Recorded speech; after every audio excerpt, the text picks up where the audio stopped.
When night falls and sound withdraws, the archive remains. True wisdom cannot be captured in words. It is found only in the silence between them.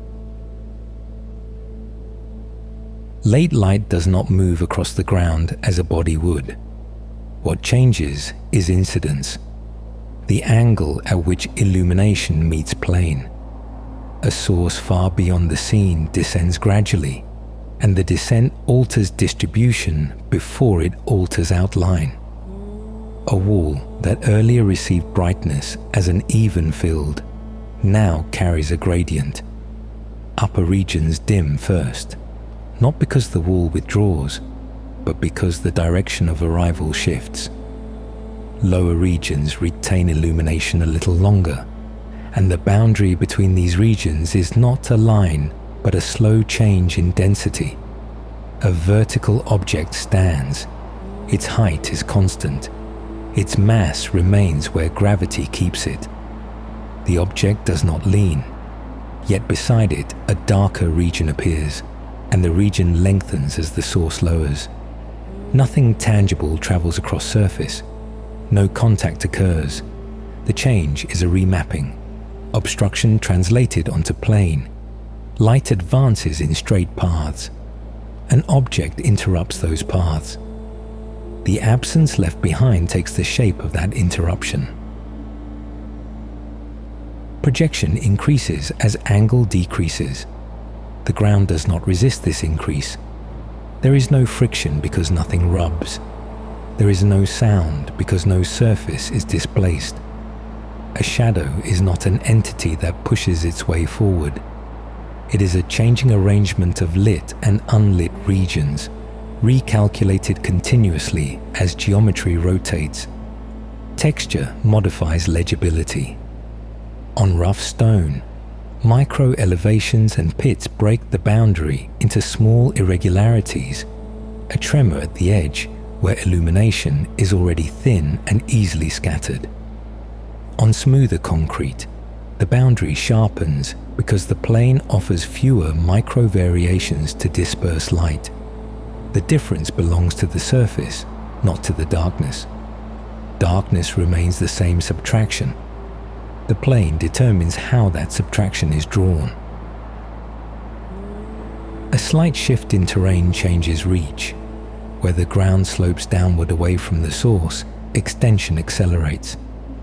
Where the ground rises toward the source, compression occurs. Incline converts height into distance differently than a level plane does.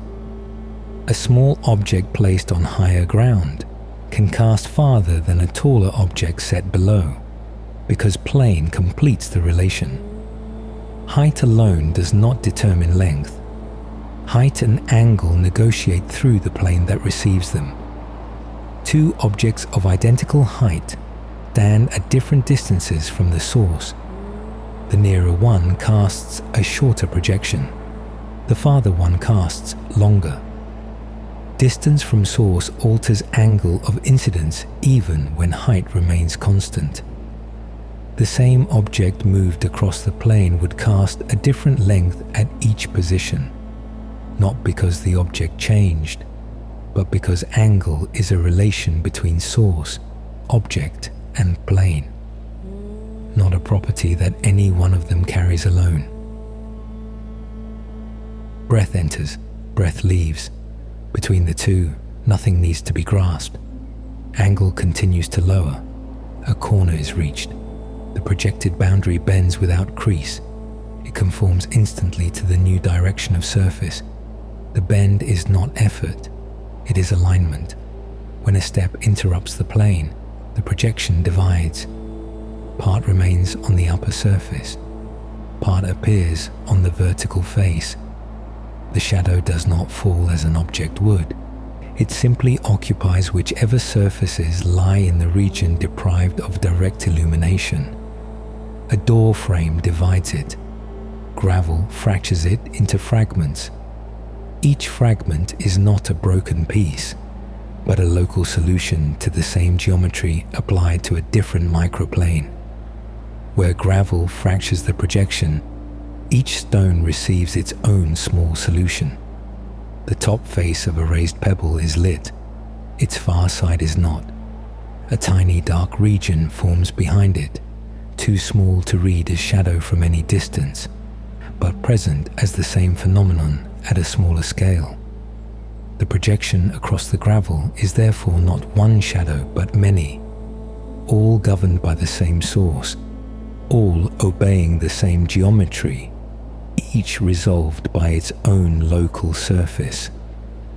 The scene contains the same relation at every scale simultaneously. True wisdom cannot be captured in words.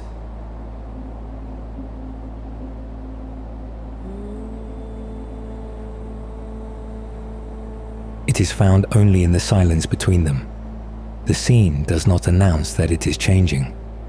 It changes by continuous recalculation. A line extends. A boundary softens. A region deepens, not through added substance but through reduced light. The object remains unchanged. The plane remains where it is. The source continues its descent beyond reach of any hand. The rate of change is not constant. Early in the descent, when the source is still relatively high, extension increases slowly. A degree of descent produces a modest lengthening. Later, near horizontal, the same degree of descent produces a far greater extension. The geometry accelerates without the source accelerating. Late evening produces more visible change per unit of time than mid-afternoon, even though the source moves at the same rate throughout. What changes is the sensitivity of the relation to the angle, a sensitivity that increases as the angle decreases until near horizontal, where small changes in source position produce large changes in projection length.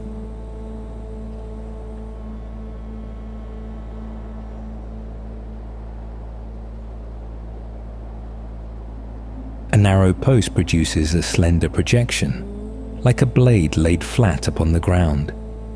A broad wall produces a field. Width alters breadth. Angle determines length. Two objects standing apart cast separate regions that begin to intersect as extension increases. Their overlap deepens where illumination is most reduced. Darkness crossing darkness does not cancel. There is no inverse operation here. Overlap is simply the intersection of regions already deprived of direct light, and the intersection appears denser because the surrounding field remains slightly brighter by comparison. Branches overhead introduce a secondary pattern. Leaves filter light into intervals, creating a flicker that moves across the steady extension. Two movements now exist on the same plane. One steady, governed by the descent of the source. One irregular, governed by air-moving foliage. The steady movement elongates without pause. The irregular movement trembles, appears, vanishes, appears again. The ground receives both, not as narrative but as superimposed relations. Where leaf shadow crosses the longer projection, the two do not merge. They occupy the same plane, but they arrive from different scales of obstruction. The leaf shadow is small, soft-edged, transient. The projection beneath it is longer, steadier, more defined near its source. Both exist simultaneously on the same ground, without interfering with each other's geometry. The plane holds multiple relations at once, each resolved separately, each indifferent to the others. Edge behavior changes with distance. Near the object, where contrast is strongest, boundary appears more defined. Farther away, the edge softens because light arriving at low angle is already thin, already dispersed by atmosphere and surface microtexture. A long projection becomes less certain at its extremity, not because it retracts, but because distinction becomes harder to resolve. The end of the shadow does not terminate sharply. It dissolves into the surrounding dimness where lit and unlit approach similar values.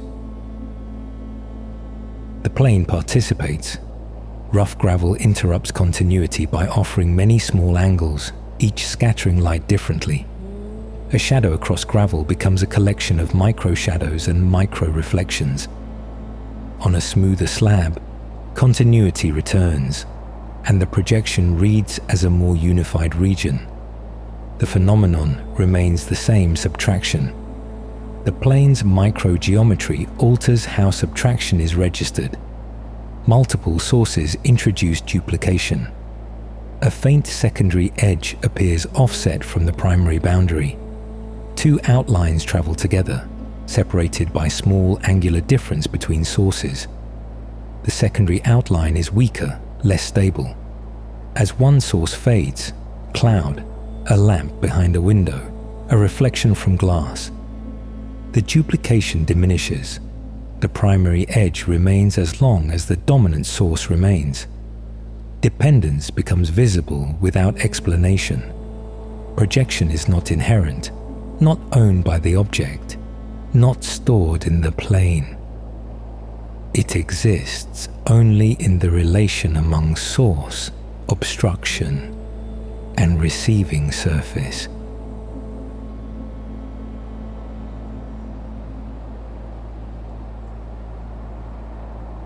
Breath enters, breath leaves.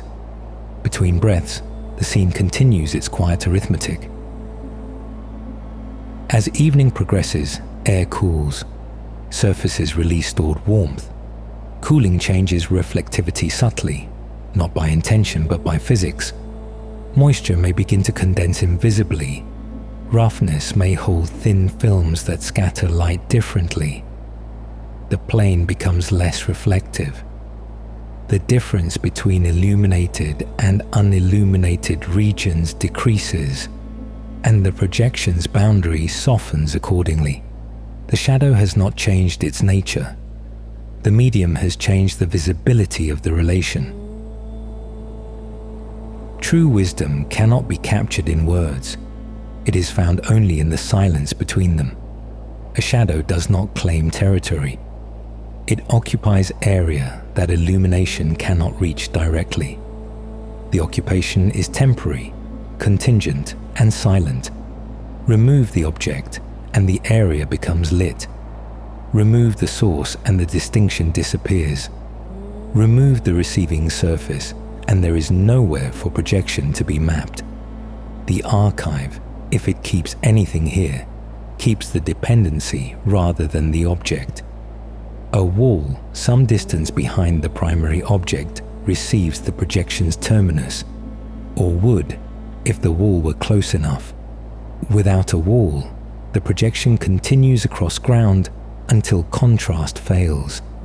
With a wall, it climbs the vertical surface and terminates there, the upper boundary rising as the angle lowers. The wall does not stop the projection. It redirects the mapping onto a new plane. The geometry continues uninterrupted. Only the surface that receives it has changed.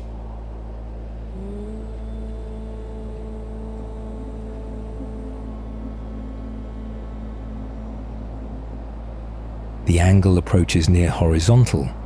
Extension now increases disproportionately relative to object height. A modest rod produces a length many times its dimension. Geometry amplifies quietly. No mechanism is visible. No hinge turns. Yet proportion expands because tangent increases as angle decreases. The increase is not dramatic. It is continuous, like a tide that cannot be heard, yet alters the shoreline. Uneven terrain makes the relation visible. Where the ground dips, the projection accelerates across the descending plane, reaching farther than on level ground. Where the terrain rises, compression occurs. The shadow shortens in visible extent not because the object changes, but because the receiving plane tilts into the path of light. Incline reveals itself through distortion. The line measures terrain without measuring it, indicating slope through its own stretching and compressing. A shallow depression in the ground causes the projection to accelerate across it and then slow again as the terrain levels. The change in rate is not visible as a seam. It appears as a slight elongation across the low point, a subtle widening that a careful eye might register as the ground being lower there, even without any other cue. The projection maps the terrain's depth without touching it, without pressure, without contact of any kind. It is a reading taken by geometry alone. At the edge of a step, part of the projection vanishes from the upper plane and appears on the vertical face. The boundary becomes segmented: horizontal region, vertical region, then horizontal again. The transition is instantaneous because the geometry is continuous. The surfaces change, the mapping changes. The shadow does not climb the riser by will. It occupies the riser because that is where the region deprived of direct illumination falls. A railing casts a lattice. The pattern extends and compresses as angle lowers. The spaces between rails become elongated gaps of light, and the rails become elongated bands of darkness. The pattern is not decoration. It is the relation between repeated obstruction and repeated interval. Repeat a shape and the projection repeats. Change the angle and the repetition stretches. The plane becomes a page on which angle writes without ink. Between the elongated bands of the railing's projection, the lit intervals are not uniform in brightness. The angle of arrival means that the near edge of each lit interval receives light more directly than the far edge. A slight gradient exists within each gap, brighter on one side, marginally less so on the other. The eye does not isolate this difference easily, but it is present as a consistent structure across the entire lattice. The railing is one object. Its projection contains many small gradients, each one a local record of the source's position. The far edge loses clarity further. At low angles, light arrives through more atmosphere, more scattering, more diffusion. The boundary becomes increasingly uncertain because contrast thins. Eventually, the far extent becomes indistinguishable from the surrounding dim field. The shadow does not retract. It dissolves into a value range where shadow and evening cannot be separated by the eye. Multiple sources, if present, may briefly create triple edges, a dominant outline, a faint companion, a ghost line that appears only at certain angles. As one source weakens, cloud thickening, interior light switching off, reflection shifting, the extra edges vanish. The dominant outline continues until the dominant source lowers beyond effective projection. True wisdom cannot be captured in words. It is found only in the silence between them. Breath enters, breath leaves. Between the two, the last visible boundary thins. At a certain point, extension reaches a practical maximum, not because the geometry stops, but because the receiving surface can no longer register difference. The relation continues in principle, but visibility fails. The shadow becomes coextensive with the dim field. The phenomenon does not end as an event. It becomes inactive as contrast.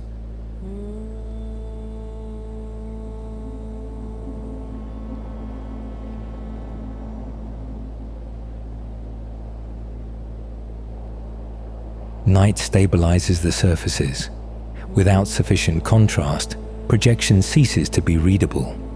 No line advances, no proportion shifts. The object remains upright. The plane remains receptive. The source exists beyond the horizon, still present as a condition even when not visible. The relation persists as capacity rather than display. Earlier, the plane carried a measurable extension, without friction, without sound, without intention. It revealed incline, intersected with other projections, duplicated briefly under multiple sources, and softened at distance where contrast thinned. Now the field appears uniform, not as emptiness, but as a steady condition in which differentiation has fallen below threshold. Potential does not require activation.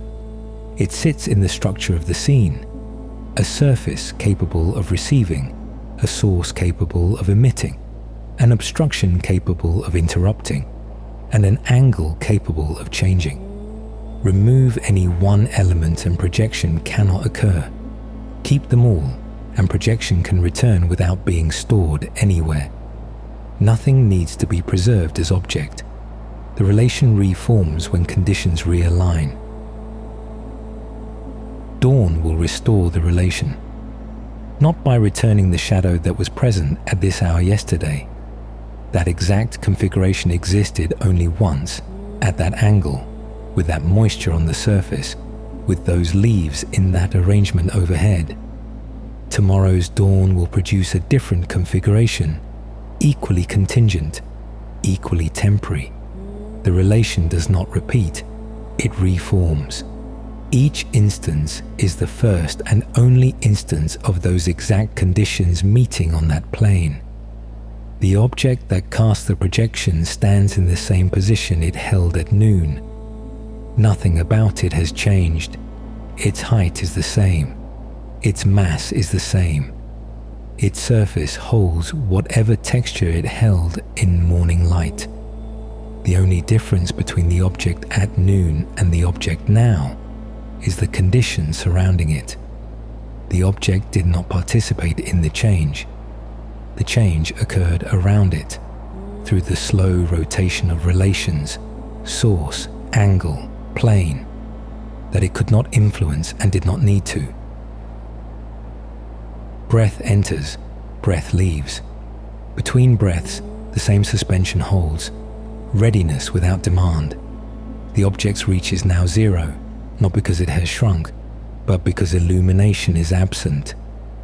The plane no longer hosts a boundary, because the difference between lit and unlit is not available. The archive does not preserve a shadow as a thing. It preserves the dependency that makes a shadow possible. Angle, surface, source. The plane that held the projection for the entire duration of the descent holds it no longer. It is the same plane, the same surface texture, the same slope, the same stones half embedded at their particular depths.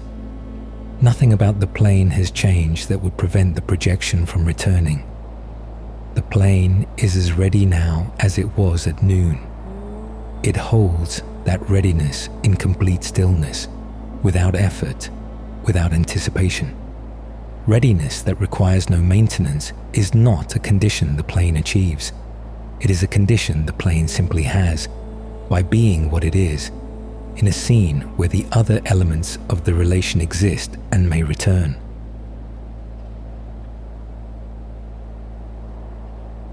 True wisdom cannot be captured in words. It is found only in the silence between them. Breath enters, breath leaves. No extension remains to follow. No edge remains to resolve. The plane rests in uniform dark. The angle waits beyond view. The relation rests. The relation rests. No contrast remains. No projection advances. The plane holds its quiet,